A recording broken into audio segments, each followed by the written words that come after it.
الرحمن الرحيم.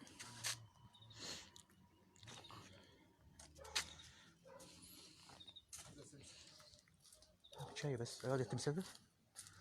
ايوه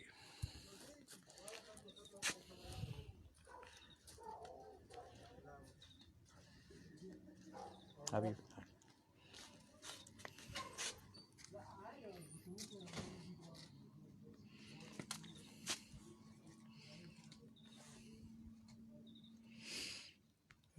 السلام عليكم ورحمة الله وبركاته.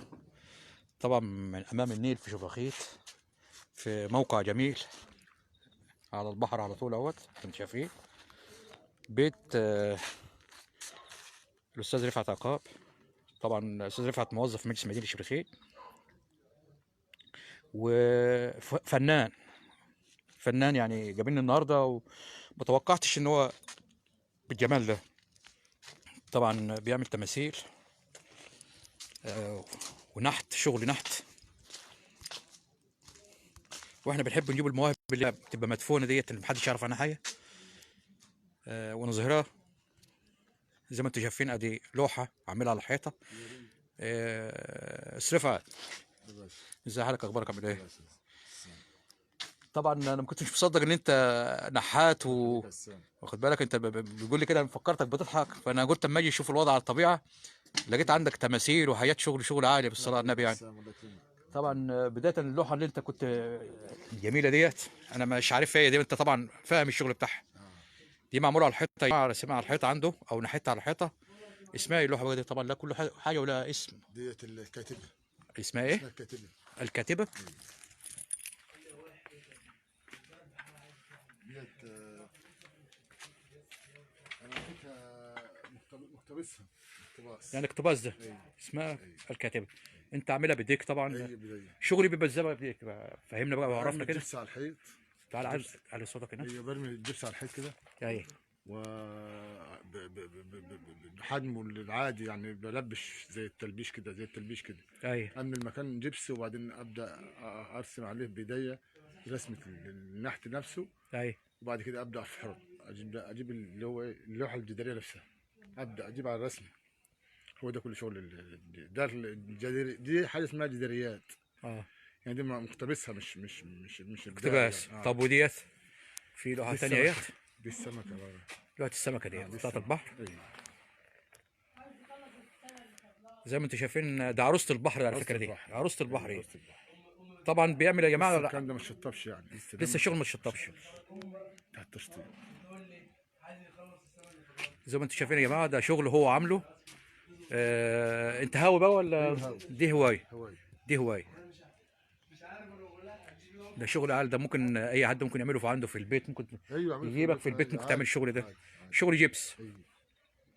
بيبقى مواد تانية بقى طبعا عشان العوامل الجوية بتعيش معاه، عشان الجو من العوامل الجوية ما يهمهاش يعني. ايوه. ما يهمش الحاجة نفسها تعيش فترة كبيرة حسب هو على البحر يا جماعه. المكان بتاعك على البحر فين بالظبط؟ على البحر في شبرخيت عند الساحل. بعد الساحه. مم. في البيوت اللي هي مبنيه اللي على البحر ديت على الساحل. طبعا الراجل بيسلي نفسه في اللوحات اللي بيعملها ديت. ورينا تماثيل كده من اللي انت كنت عاملها فيه. ده انا شفت تمثال. شو المنظر هو قاعد فيه يا جماعه؟ حتى المنظر بتاعه جمالي. المنظر اللي هو قاعد فيه جمالي. حاجة كده تيوبيد آيات حب. ايوه. اقتباس برضو. دي تيوبيد.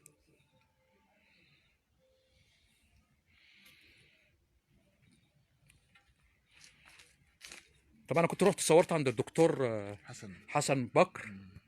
كان برضك نفس الطريقه كده بيعمل هاوي الحاجات ديت والتماثيل.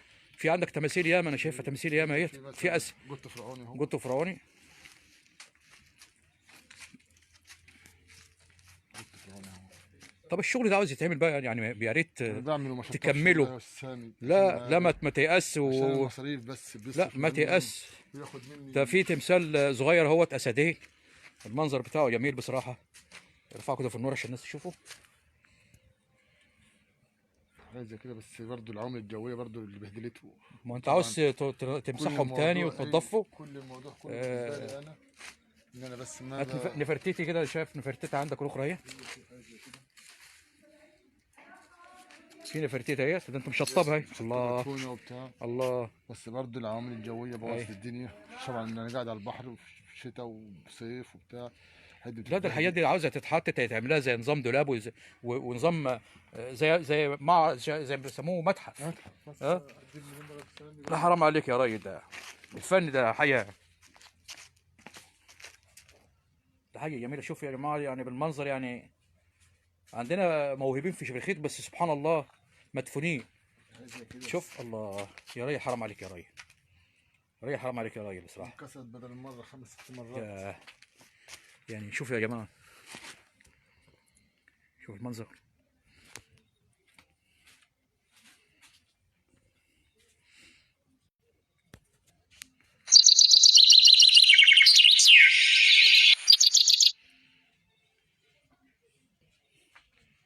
دي تماثيل نفرتيتي.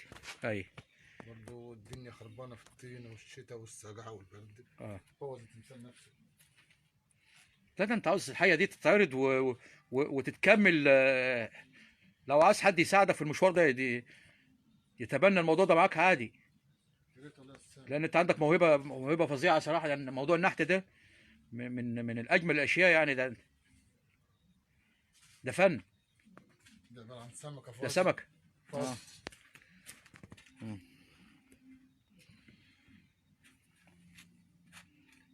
دي سمك.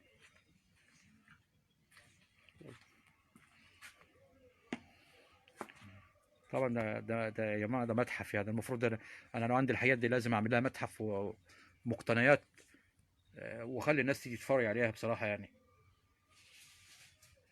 عنده تماثيل ياما محطوطه في قلب الطينه ومحطوطه في قلب بتاع ديت. فانا شو التمثال. طبعا ده لسه هتكمل عروسه البحر والكلام ده، لسه هتكلم حتى هتلونها. ماشي. تعالى بص استنى برضه صور هنا. طب هات هنا عشان احنا ايه، في حاجات تماثيل. شوف يا جماعه في قلب الزرع ومحطوطه. توت عنخ امون اهو. توت عنخ امون اهو. وده التمثال لي انا برضه. ده لي انا.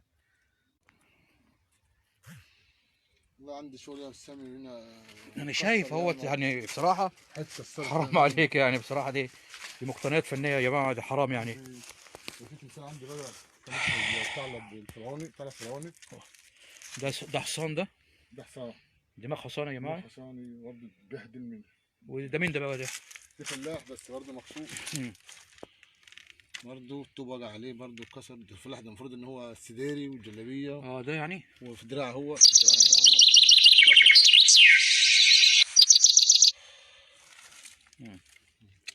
ده تمثال جمال عبد الناصر برضه. دي جبنا عبد الناصر ده. ايوه.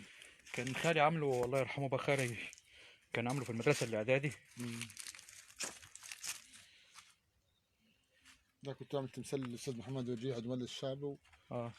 اتبهدل مني برضه. تمثال محمد وجيه نفسه. بس كان محمد وجيه صغير، سنه صغير كنت عامله له.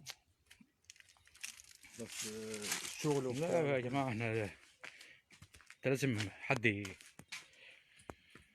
يتبناك في الموضوع دوت يعني ان شاء الله.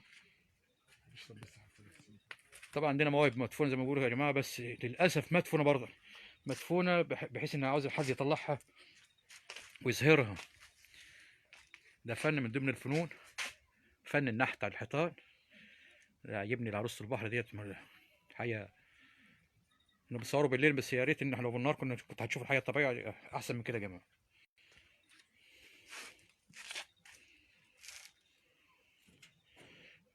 بس انا عاوزك بقى، انا هديك دفعه ان انت تبيضها وتلونها ان شاء الله. ان شاء الله، واجي اصورها وهي متلونه إن شاء الله. باذن الله يعني. ان شاء الله.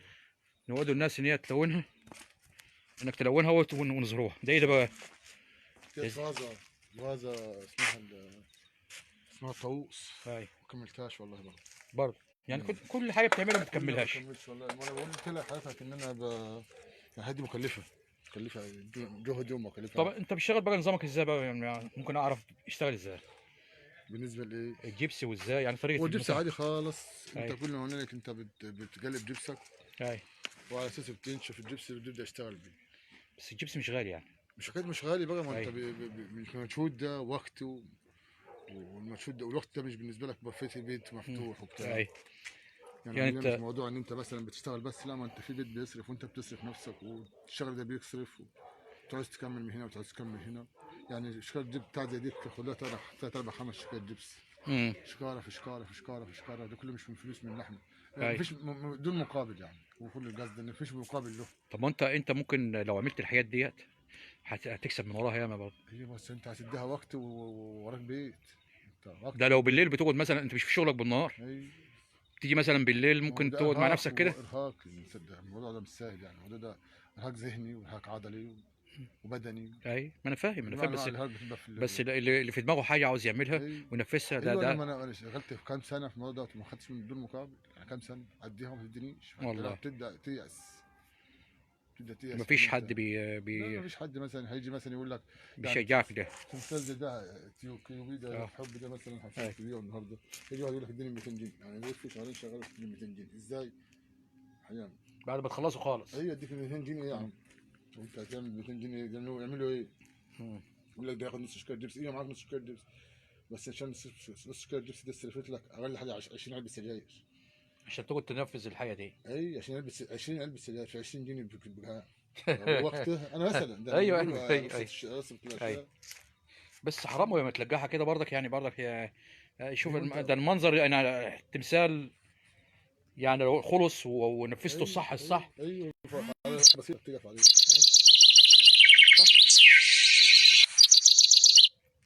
الفن ده ابداع يعني، وانا مش عاوزك تيأس من الموضوع ده. طب انت واخدت بقى هوايه ولا هوايه عن حد؟ لا امال ايه بقى؟ لقيت نفسي انا زي كده ايديا بتلعب في صابونه في بتاع، بس اشتغلت معايا. جت من صابونه، كان الاول من صابونه الشمس ديت الكبيره دي عملتها تمثال ولقيت نفسي فيها. تعرف ترسم؟ ايوه بس الرسم على بس دي بالنسبه لي كنحت اكتر من الرسم. شغل النحت افضل بالنسبه لي، ان بجيب فيه اللي انا عايزه اجيبه. اي انما كرسم تبقى صعبه شويه. لا مش صعب، ما بيشبعش رغبتي. ايوه ان انت تشتغل فيه. طبعا اللي يفهم في شغل النحت والكلام ده كله طبعا راجل اهوت، دي موهبه ويا ريت نفعلوها. احنا ما عندناش نحاتين في شرخيت على فكره، ما عندناش نحاتين في شرخيت خالص. كان دكتور حسن بكر في كفر عوانه. ايه دكتور حسن بكر لسه مات لسه عايش. لا متجلى عايش. متجلى عايش، احنا صورنا معاه السنه اللي فاتت على ما اعتقد. وكان في شغل تاني بيعمله، كان الله يرحمه كان مين يا ربي اللي كان بيعمل شغل هناك على الكوبري، كان بيت على الكوبري هناك، اللي هو اللهم صل على النبي، بس كان عايش بره شغله، كان شغله بره. كان ايوه دكتور استاذ ايوه فاضل ايوه فاضل مع الداوي. أيوة. ده كان اللهم صل على النبي، ده كان حاجه برضك، لانه كان بيشتغل بره، شغله كان بره كله. طبعا صوره منحوته على الحيطه. بيعمل شغل بره برضه. تعمل شغل بره؟ ايوه عامل بره عندنا.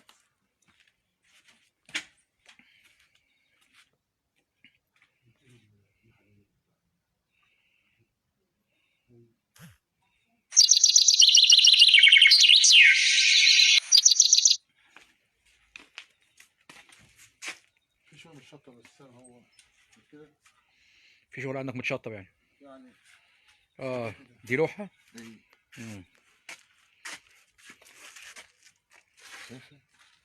استاذ سلامه فاضل شاحه كده. اي سلامه فاضل. شوفوا المنظر يا جماعه، طبعا منظر طبعا احب اشجع الفن والفنانين، وفي موهبه هتطلع من شبكتي ان شاء الله غنائيه، ان شاء الله هتشوفوها في التلفزيون قريب كمان ان شاء الله. ماشي اتفضل. شوف المنظر يا جماعه اللي هو قاعد فيه، منظر فنان برضك يعني. اي ده لسه ما اتبيضتش دي، لسه ما خلصتهاش يا دوبك صنفره بس كده. اي طب بس بتعوز تصنفر في الاخر. ايوه يعني بعد الكلام ده بتتصنفر.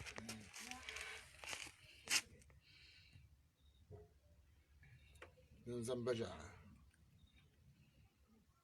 في الميه، ونظام معتبر شكل ميه وبتاع هي ماشي السن ماشي.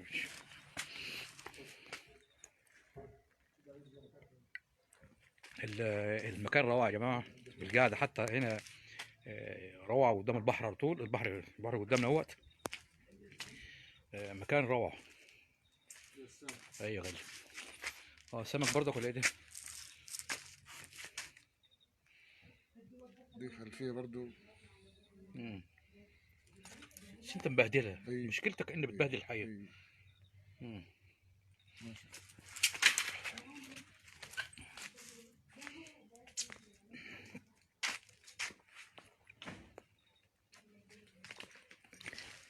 ايه يا باشا. انا كمان شكرا. ماشي يا باشا.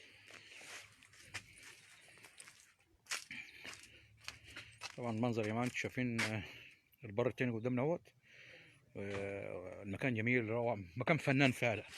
المكان اللي انت قاعد فيه مكان فنان برضك يعني ايه. ابعد الشمس. ماشي اتفضل. ابعد الشمس. بسم الله الرحمن الرحيم. طبعا انت الاضاءة جامدة هنا، تعالى هنا الاضاءة وحشة خالص.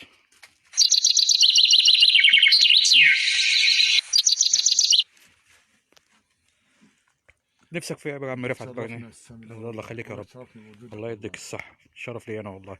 نفسك في ايه بقى؟ يا عمي في السمع كان ده السمع نفسك في إيه؟ احنا مش السؤال ده عندي 50 سنة. ما انا عارف ان عندك 50 سنة ماشي، بس مهما يكن البني ادم بيتن لحد ما يكبر برضه يعني هو المفروض ان بيبقى قدامه هدف برضه لحد ما يكبر. المفروض ان انت بعد ال 50 او ال 55 ان انت بتبدا تدي اللي عندك كله. انا مش عايز منها حاجه، انا عايز بس اشهر حاجتي ديت او حاجتي بحيث ان انا تديني منها مقابل عشان اديها انا اخر. طب انا استحاله اوعدني ان انت تخلص بقيه الحاجه ديت ان شاء الله تظبطها ان شاء الله في بحيث لما نيجي نصوره. وان الله. شاء الله انا حاسس ان الناس هتيجي تصور معاك ياما برضك بس انا عاوز الحاجات ديت، عاوزه نظام عرض زي المتحف كده. هي انت عشان خاطر الامكانيات اللي بتقول عليها ديت بتكلف، يعني انت عشان خاطر تعمل عرض نظام معرض كلفك بالشيء الفلاني، وانت عندك بيت مفتوح وعندك عيال. ما هو بص كل الحكايه ممكن خشب يتحط كده ماشي. انت بتعمل لوحات على الحيطه اهو، انت بتعمل دلوقتي حوالين دلوقتي لوحات على الحيطه يعني منظر طبيعي اهو ماشي. بعدها ممكن تعمل زي نظام مكتبه كده، زي مكتبه عرض فاهمني. بسيطه مش هتكلفك ياما يعني. هي بس الحقيقه شو ده عشان تشطب هتديك التشجيع ان انت تعمل توضح. شو ده عشان تشطب السنه النهارده عايز يصرف منك، عايز وقت منك، عايز ان انت تسيب شغلك بره وتشتغل ما احنا قلنا انت في شغلك بالنهار، انت النهارده عشان تلاحق وهتيجي بالليل الظروف اللي احنا فيها ديت عشان تلاحق شغلانه. انت نفسك انت مش ملاحق شغلانتين صح مثلا. ايوه عشان تلاحق عشان تفتح في البيت بتاعك ما عندكش. هو المصاريف هي ايوه هي عايزه مثلا ان انت راح تشطب واحده او اثنين ممكن يشطب. احنا بنقولوا احنا دلوقتي احنا بناخدوها كموهبه دلوقتي. ايوه بناخدوها حاليا دلوقتي كموهبه. ايوه لو انت خدتها موهبه طبعا الموهبه دي عندك من صغرك. ايوه من صغرك لو انت نميتها من الاول ايوه كانت عايزه كانت زمانك انا دلوقتي. حاولت ان انا اقدم في كدراسه وبتاع، لكن برضو ظروف المعيشه برضو ما تسمحش ان انا اخلع نفسي من اي شغل ان انا اتلهي في حاجه زي دراسه. مش وقت. انا من عيله متوسطه يعني مش من عيله ثريه ولا عيله، لا ده انا عيله متوسطه يعني. ما كلنا كده واحنا كلنا كده احنا بس احنا قدامنا هدف عشان تاخد منها. احنا قدامنا هدف وقت عيالك تدي وقت لك انت يزعلك الحاجه زي دي. بس النهارده انت عارف بيبقى فيه النهارده عن طريق النحاتين واللي بيعملوا حاليا دلوقتي بيطلعوا بره ما بيقعدوش هنا في مصر. مفيش موهبه في مصر بيطلعوا بره لان الشغل النحت ده الشغل ده عامل زي الشغل الفرعوني النظام الفرعوني. يعني انا يعني انت عارف انا بقول ايه؟ انا كان نفسي الحقيقه المناظر دي تتعمل في لوحات في قلب البلد في مناطق بس مش في مصر عامه. مصر ما فيهاش الكلام ده يا استاذ سامي. مصر ما لهاش في ان انت كمواهب تنمي رسام تنمي نحات تنمي. مفيش مصر تنمي مطرب لاعب كوره غير كده مصر ما تنميش. لا فنان ولا فنان اصلي. هو الفن مش غنى. الفن هي النحت هو الفن هو ابداع كله اي حاجه كاتب هو ابداع اي شيء ابداع. انما تقول لي الكلام ده كله مش فن. صح ولا انا غلطان؟ لا صح يعني ايوه ماشي بس كطرب ان انا ممكن اخش حمام اغني. ما هو انا دلوقتي جاي دلوقتي بشجعك ان انا مثلا يعني كتشجيع مثلا. عارف السامي عارف انت دماغك فين وعارف انت دماغك رايح فين وفاهم كويس وعارف انت فاهم يعني. بس احنا بنحط نقط صبعنا على النقطه الحساسه اللي ماشي حقيقي السير حقيقي. اي قرش القرش فالقرش النهارده عشان خاطر تدي وقت. انا مبطل الموضوع ده بقالي 3-4 شهرين. الحاجات ديت كده بقالها شهرين ما لمستهاش. ليه؟ لان برضه ضغط الحياه وضغط المعيشه يعني نفسك نزلت من ايوه فانت لازم انت بعد ما تقعد مثلا في دي 3-4-5 شهور تشتغل فيها بدون مقابل. انت عايز وقت من عيالك صح. بس انا بقول لك انت بتروح شغلك بالنهار. انت شغلك، ما احنا قلنا الشغل شغلتين عشان ما انا تكفي فاهم. لا فيه. ما هو بالليل، لا انا بقول لك بكلمك بالليل يعني ايه. طالما ربنا اداك موهبه مثلا زي ديت، انا عايزك تنميها ان شاء الله، بالراحه، فاهمني؟ ان شاء الله. يعني هتيجي بالليل مثلا، احنا قاعد في وقت زي ده مثلا، هتمسك تمثال زي ده، هتبدا تبدعه في الالوان بتاعته، الاشكال، ايوه هيخلص. ايوه التشطيب، هتبدا ايه التشطيب اللي الفينش الاخير، الفينش الاخير خلص، هتبدا تبقى حاطه عرض. مم.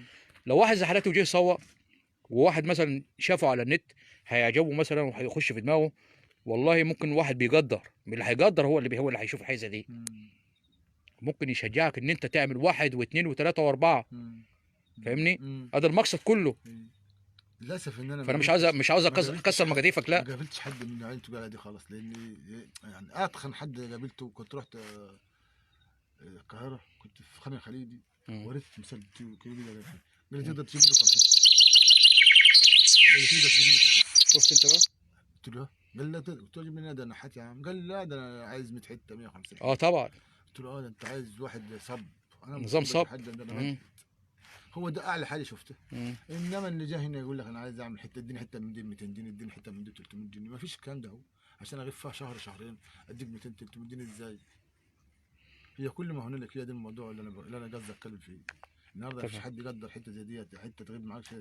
يعني زي دي مثلا، يعني عشان مم. خاطر تشتغل لا في ديت القطه دي. تغيب شهر ما فيه، هي مم. شكلها ما يديكش اكتر من 200 جنيه صح زي ما بيقولوا.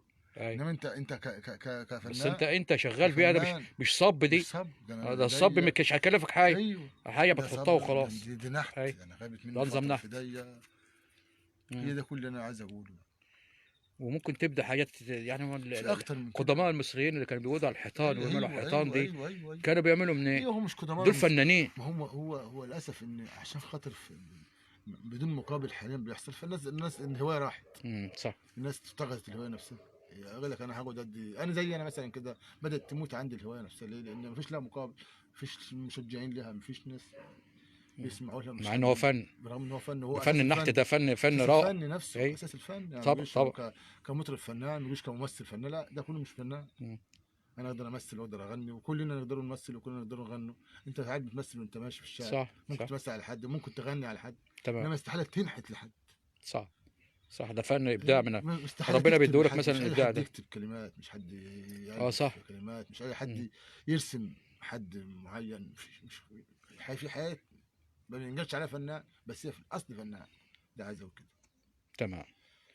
والله انا فرحان، والله انا انا اللي جيت هنا سعيد بس. بوجودك هنا. الله يخليك يا ايا رب، كان انا اللي لا اسعد يحصل او والله. ما يحصلش، او يجي او انشهر او اتعرف او ما تعرفش، ده انت وجودك عندي هنا الله يديك بجد الصحه يا رب. والله انا سعيد بيه جدا. ده انا الاسعد والله. والله بجد يا انا استاذ، انا الاسعد سعيد والله. بيك انا جدا جدا انا جدا. احب اهل بلدي واولاد بلدي، واحب ان احنا اطلع من عن شبخيت هنا. عارفين عنك الكلام ده كله. الله يخليك. انا تروح عاوز تطلع هوايه اي طبعا مطرب هنا. نفسي، ان شاء مين الله. ده يا اخوي؟ ان شاء الله مفاجاه. هتبقى مفاجاه ان شاء الله. ده هو اصلا مقدم في برنامج تلفزيوني، وان شاء الله هعرضه النهارده، وربنا يسهل. ان عايزين دعم الناس، دعم اهل شبخيت ليه النهارده. ان ان شاء الله شاء الله. هينزل بعد ما امشي من عندك، ان شاء الله هقدر انزل يعني الفيديو هتشوفوه بتاعه. دلوقتي يعني. ان شاء الله باذن الله. الله يزيدك. وربنا يكرمك ان شاء الله. والمكان بتاعه يا جماعه ما توهش. هو لو حد عاوز يجي يصور معاه، او اي حد اتفرج يا عم من يجي قنوات يتفرج. التلفزيون تيجي يصور، الراجل مبدع، راجل شغال في مجلس مدينه، شغال طبعا ايه انا شغال في مجلس المدينه بقسم الاشغالات. في قسم الهندسيه. في قسم الاداره الهندسيه في الاشتغالات. الهندسيه. طبعا انا بشوفه ماشي على طول، بس انا ما كنتش اتوقع. ما كنتش اتوقع ان هو عنده صاحب هوايه. فهو ناداني وقال لي انا عندي هوايه والحكايه فانا فكرته هوايه عاديه كده. بس فن النحت بصراحه فن عظيم، لان كان خال الله يرحمه كان فنان البحيره التشكيل، كان من دمنهور، مم. وهو اللي كان عامل التماثيل بتاعت اللي كانت موجوده في المدرسه الاعداديه القديمه مم. بتاعت زمان، وكان مم. اللوحات اللي كانت موجوده دي. كان اسمه ايه؟ فكان اسمه الاستاذ طه عبد الباري. انا شفت اسمه عبد البر ياما. طه قابلني ياما. عبد الباري ده كان قابلني فنان ياما. البحيره التشكيلي. مم. وحتى نزلت صورته وهو صغير قد النار، يعني هو معروف في دمنهور جامد على فكره. هو من شفت دمنهور له بس. اسامي، شفت له صحات ياما، اه شفت له هو من شغل دمنهور. ياما. هو اللي كان عامل الصور شفت له اعمال بتاعت ياما. في فيلم في عبد الحليم حافظ، مم. في على ما اعتقد كانت في ايام حرب اللي بتاعت حرب اكتوبر ومش حاجه الله كده. يرحمه. في واتكرم من السادات تكريم الله واخد يرحمه.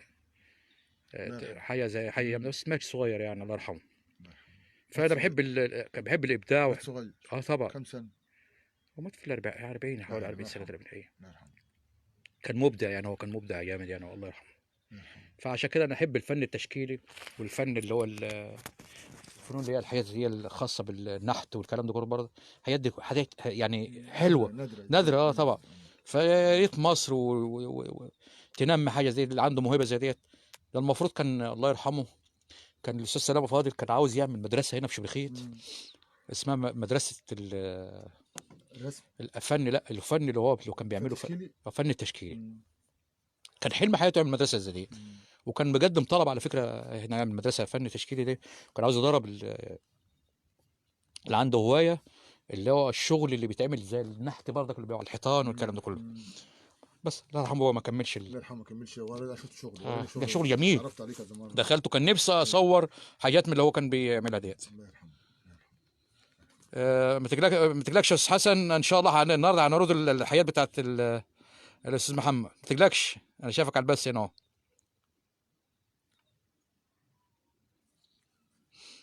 وباذن الله اي حد يا جماعه عنده موهبه في اي حاجه احنا معاه وهنسنده ونساعده لحد ما يوصل، وان شاء الله احنا بنحاول نعمل الكلام ده كله.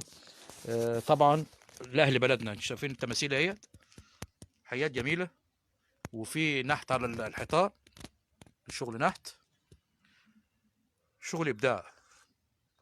طبعا معلش هو الجو بالليل مش عارفين ايوه النور شويه نصور يعني.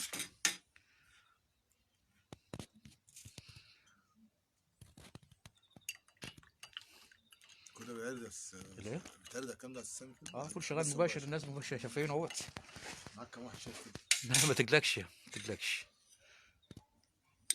واترككم في رعايه الله وامنه، والسلام عليكم ورحمه الله وبركاته.